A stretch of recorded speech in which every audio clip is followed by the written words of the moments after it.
There is one decision in your entire retirement that you basically cannot take back. It isn't which fund to pick. It isn't your house. It's a single question that lands on your kitchen table somewhere around your 62nd birthday, and the answer follows you for the rest of your life. The question is this: when do you turn Social Security on? And almost everyone gets the same gut feeling. Take it at 62. Take it early. Get my money while I can, before it runs out, before I'm gone, before the rules change. It feels like the safe move. It feels responsible. Here's the part nobody says out loud. For most people who live a normal lifespan, taking it at 62 is not the safe move, it's the expensive one. It can shrink your check by 30% permanently for as long as you live. And the option that feels scary, waiting, is usually the one that quietly pays you more. But, and this matters, wait is not the right answer for everybody either.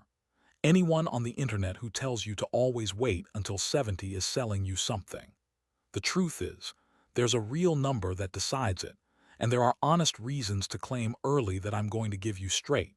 So if you're anywhere between 60 and 70 and this decision is coming at you, or your mom or dad is staring at it right now, stay with me.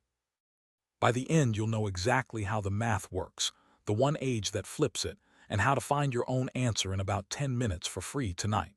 Let's get into it. Start here because everything hangs on it. Social Security has an age it calls your full retirement age. Think of it as the baseline, the age where you get 100% of the benefit you earned, no more, no less.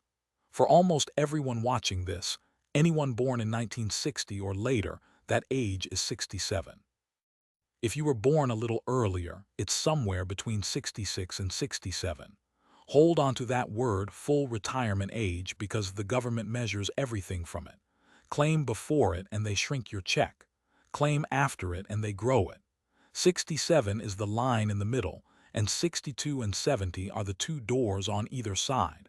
Let's open the first door, 62. That's the earliest age you're allowed to claim a retirement benefit, and it is by far the most popular age people choose. Here's exactly what it costs. If your full retirement age is 67 and you turn the benefit on at 62, your check is cut by 30%. Let me say that a different way, because the size of it doesn't land until you do. You don't get your full benefit. You get 70 cents on every dollar you earned, and not just for a year or two, for life. That reduced check is the check you keep until the day you die. People hear reduced and picture a temporary haircut that grows back at 67. It does not. The cut is permanent. The way Social Security gets there is almost surgical. They take 0.5% off your check for each of the first 36 months you claim early, and a little less for the months beyond that. Stack up the full 5 years from 62 to 67, and you land on that 30%. So that's door number one. The money starts the soonest, and it starts the smallest, and it stays the smallest. Now the other door. What happens if you do the thing that feels almost reckless? You leave the money on the table and wait. This is the part the system never advertises. For every single year you hold off past your full retirement age, Social Security adds about 8% to your check. They call them delayed retirement credits, and the real figure is 2/3 of 1% for every month you wait, which works out to right around 8% a year. 8%. Guaranteed. Added to your benefit for the rest of your life. There is no savings account, no bond, no advisor on earth who can promise you a guaranteed 8% a year just for waiting, but Social Security does if you let it. Wait from 67 all the way to 70 and your check grows to 124% of your full benefit. If your full retirement age happened to be 66, waiting to 70 gets you to 132%. So compare the two doors with clear eyes. Claim at 62, 70%. Wait to 70, 124%. That is not a small gap. On the same work record, the 70-year-old's check can be more than 75% bigger than the 62-year-old's every month for the rest of their life. One hard stop you need to know, because people leave money on the table getting this wrong in the other direction. The credits stop at 70. They do not keep growing. Wait past your 70th birthday and you gain nothing. You just give up checks you could have been cashing. So 70 is the ceiling. There is never a reason to wait one day longer than 70. If you're going to delay, delay to 70 and then turn it on. So if waiting pays 8% a year and a check that's a quarter bigger for life, why on earth does almost everyone still grab it at 62? And here's where the honest version of this video parts ways with the clickbait. Because waiting has a real cost too, and that cost is the years of checks you skip while you wait. The person who claims at 62 starts collecting 8 whole years before the person who waits to 70. That's 8 years of money in hand, money the late claimer is giving up on purpose. So the real question isn't which check is bigger. Of course the later check is bigger. The real question is, do you live long enough to make up for all those missed years? That single question has a name. It's called the break-even. Picture two neighbors with the exact same work record. Frank claims at 62 and starts cashing smaller checks right away. Carol waits to 70 and starts cashing much bigger ones, 8 years later. For years, Frank is ahead. He's been collecting the whole time and Carol's been collecting nothing. But every month, Carol's bigger check is quietly closing the gap. And according to analysis of Social Security's own numbers from firms like Charles Schwab and T. Rowe Price, the two of them roughly break even somewhere around age 80 to 81. I want to be honest about that number. It's an estimate, not a promise, and it shifts a bit depending on your exact benefit and the cost of living raises along the way. But the shape of it is rock solid. Before about 81, Frank, the early claimer, comes out ahead. He got his money sooner.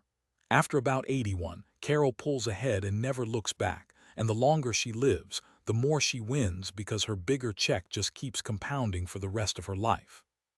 So the entire decision really comes down to one quiet bet about your own life.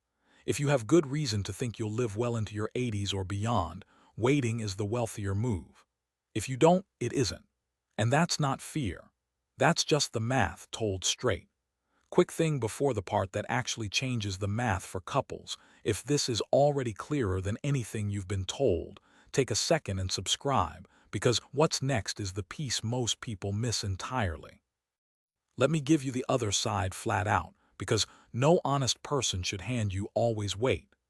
There are real, smart reasons to claim at 62. If your health is poor, or the men and women in your family generally haven't reached their 80s, you may never reach that break-even, and claiming early simply gets you more of your own money. If you're already retired with no paycheck, and the choice is taking Social Security at 62 or draining your savings to live, turning the benefit on can protect your nest egg and let your investments keep growing. That can be the wealth-preserving move, not the reckless one. And if you simply need the income to live with dignity right now, you do not owe anyone an apology for that. A check today beats a bigger check you might not be here to spend. The early door isn't the wrong door. It's the wrong door for the healthy person with other money who's going to live a long time, and the right door for plenty of others. Now, if you do claim early, there's a trap you have to know about, because it surprises people every year. If you turn on Social Security before your full retirement age and you're still working, Social Security can temporarily hold back part of your check.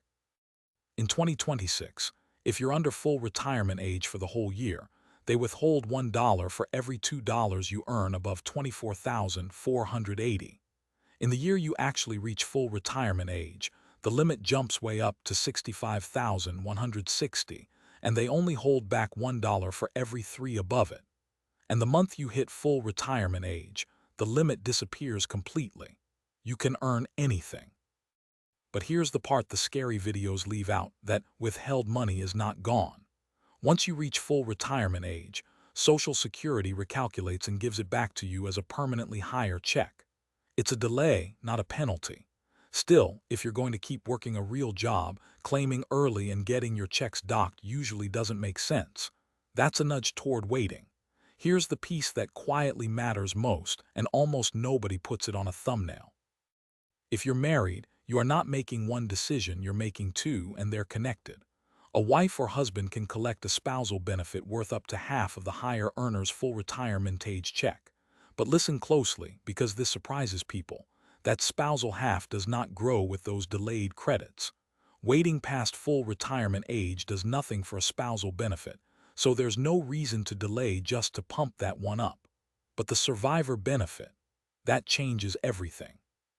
When one spouse passes, the survivor gets to step up to the larger of the two checks, which means when the higher earner waits all the way to 70 and locks in that 124% check, they're not just buying a bigger check for themselves.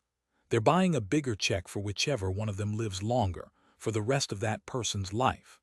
That is the single strongest reason in a marriage for the higher earner to wait and for the lower earner to often claim earlier. The two decisions work as a team. So let's bring it all together, because under every piece of this is one clean idea. 62 gives you the smallest check, the soonest, 70 cents on the dollar, locked in for life. 70 gives you the biggest, 124%, because waiting earns about 8% a year, and that ceiling stops at 70. Somewhere around 81, the waiters catch the early birds, and after that they pull away for good. If you live a long life, waiting usually wins. If you won't, or you need the money, or you're the lower earner in a couple, claiming early can be exactly right. And if you're the higher earner who's married, waiting doesn't just protect you, it protects the one you leave behind. There is no single correct age for everyone. There is only the correct age for you, and now you actually know how to find it. So here's your one move, and it's free. Tonight, go to SSA.gov and log into your My Social Security account. It will show you your own estimated check at 62, at full retirement age, and at 70, your real numbers, not these examples. Look at all three side by side. Then ask the honest questions. How's my health really? How long did my parents live? Do I have other money to live on? Am I the higher earner or the lower one? That's the whole decision, sitting right there in front of you. One honest note before you go. I'm giving you how the rules work, not personal advice. The right age depends on your health, your savings, your spouse, and your taxes, and a piece of your benefit can even be taxable depending on your income. That's its own conversation. So run your actual numbers at SSA.gov, and before a final call on something this permanent, talk it through with a fee-only fiduciary advisor or a CPA. And do one thing for me. Send this to one person between 60 and 70 who's about to flip their Social Security on, because most people make this once-in-a-lifetime choice in an afternoon, on a gut feeling, without ever seeing the math. One share from you could mean a bigger check for someone you love every single month for the rest of their life. That's worth 10 seconds. I'll see you in the next one.